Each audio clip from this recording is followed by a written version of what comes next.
আমি খুব বেশি হলে তাদেরকে বলবো যে ভাই হালকাটা সাথে আমরা একটু সরে যাও কি খানিকটা ছেটে নাও, কিন্তু আমি ওদেরকে তুলতে পারবো না, সেই ক্ষমতা আমার নেই। তাছাড়াও যখন এই কথাটা বলছেন তখন সামনেই লোকসভা তারপর সামনে তো ভোট আছে, আমার পক্ষে সম্ভব। ফলে কন্ট্রাক্টর যতটুকু পাবে ততটুকু কেটে চলে যাবে, তাতে তোমরা সময় আছে। আপনারা সবাই নিশ্চয়ই জানেন ওই যে লক গেট, ওই লক গেটের নদীতে দাদা শুনুন না, আমি এসে বসে যাই। লক গেটের নদীর দিকে একটা ঝাঁপ আছে, সেই ঝাঁপটাকে ওদের ভাষায় বলে ফ্ল্যাট শাটার। ওই ফ্ল্যাট শাটারের কাজ হচ্ছে জোয়ার যখন আসবে ওই ফ্ল্যাটটা কাটার জন্য পালি ব্রিক ফিল্ড নামে সেও একজন কাটার মালিক, তিনি ওইটা টেন্ডার নিয়েছেন। তিনি থেকেই মিটিং হয়েছে, তিনি ওই খাল কাটার কাজ শুরু করবেন।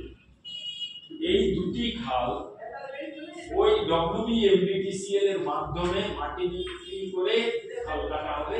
এই পদ্ধতিতে কাজ শুরু হবে।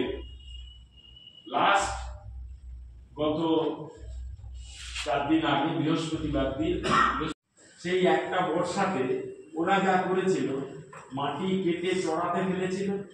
এবারে চড়া থেকে তার মধ্যেও কিছু মাটি চুরি হয়ে গেছে, কিছু মাটি ওরা বিক্রি করেছে, আবার কিছু মাটি ধোয়া হয়ে খালের মূল স্রোতে চলে গেছে।